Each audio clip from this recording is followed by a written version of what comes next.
ডাক বাংলোর অভিশাপ। ভূমিকা। মানুষ অজানাকে ভয় পায়।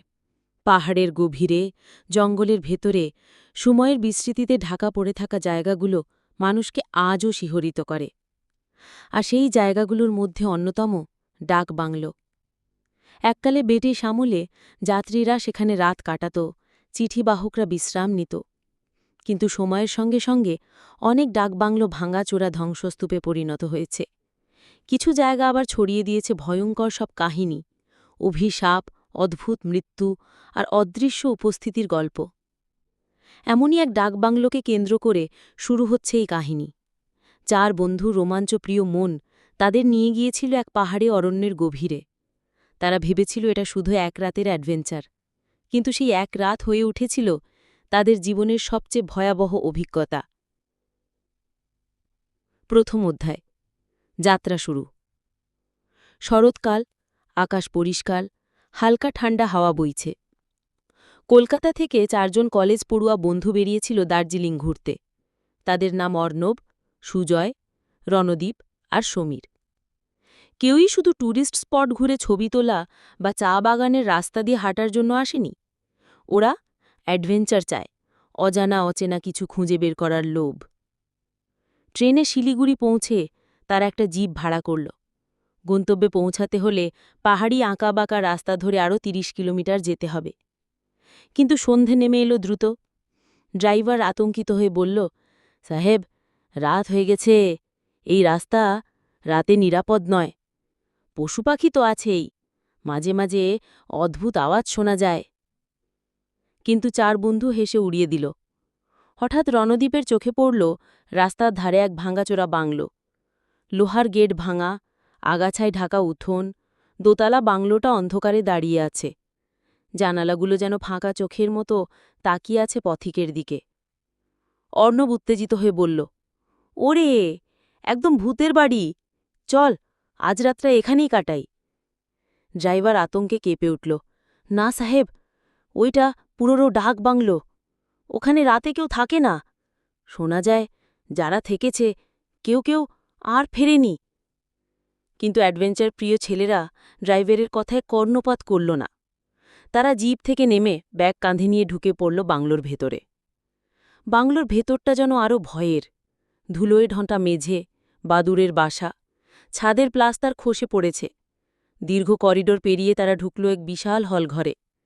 সেখানেই তারা থাকার সিদ্ধান্ত নিল। প্রথমে সবকিছু মজার লাগছিল। অর্ণব বলল, দেখিস, ভোরে উঠে সবাইকে বলবো আমরা ভূতের বাংলোতে রাত কাটিয়েছি। কিন্তু রাত যত গভীর হতে লাগল, পরিবেশ বদলে গেল। বাতাস থেমে গেল, নীরবতা নেমে এলো। হঠাৎ এক কোণে রাখা ভাঙা চেয়ার কর্কশ শব্দে নড়ে উঠল। 4 জন চমকে তাকাল। কিছুক্ষণ পর আবার শোনা গেল কান্নার আওয়াজ, হুঁ হুঁ হুঁ। করিডোরের দিক থেকে ভেসে আসছে। তারা টর্চ নিয়ে এগোল। আওয়াজ যেন যত এগোয় তত দূরে সরে যাচ্ছে। অবশেষে তারা পৌঁছাল মরিচা ধরা লোহার দরজার সামনে।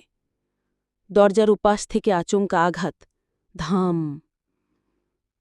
তালাটা কেঁপে উঠল। তারা আতঙ্কে পিছিয়ে এলো। ফিরে এসে আবার বসতেই হলঘরের কোণে ভাঙা আয়নায় ফুটে উঠল এক অবয়ব। সাদা শাড়ি পরা এক মহিলা, চোখ দুটো রক্ত লাল, ঠোঁটে ভয়ঙ্কর হাসি। ঠোঁট নড়ে উঠল, তোলা কেন এসেছি সেখানে? 4 জন একসঙ্গে চিৎকার করে উঠল, ভূত! দ্বিতীয় অধ্যায়। ডায়েরির ছায়া। আয়নার অবয়ব মিলিয়ে গেল। তারা ভাবল হয়তো চোখের ভুল। মন ভালো করার জন্য ফ্লাস্ক থেকে চা বের করল, কিন্তু চায়ের গন্ধে কুটু দুর্গন্ধ। কেউ ছুঁলও না। হঠাৎ সিলিং থেকে পায়ের শব্দ, ঠক ঠক ঠক, অথচ সিঁড়ি ভাঙা, কেউ ওঠার উপায় নেই। টর্চের আলোয় দেখা গেল মহিলাটি করিডোরের প্রান্তে দাঁড়িয়ে, মুখ লুকোনো, চুল মাটিতে ছড়ানো। ড্রয়িং রুমে রাখা পুরনো আলমারির দরজা খুলে গেল নিজে থেকেই। ভেতরে একটি পুরনো ডায়েরি, মলাটে লেখা, ডাক বাংলো 1892। অর্ণব পড়তে শুরু করল। আমি রমেশ চৌধুরী, এই বাংলোর তত্ত্বাবধায়ক। আমার স্ত্রী মৃণালিনী এখানে মারা গেছে, কিন্তু সে শান্তি পায়নি। প্রতি রাতে সে আমার কাছে ফিরে আসে, রক্ত লাল চোখ, সাদা শাড়ি আর অদ্ভুত হাসি নিয়ে। এই বাংলো অভিশপ্ত। সবাই হতভম্ব। হঠাৎ ডায়েরির পাতা নিজে থেকেই উল্টাতে লাগল।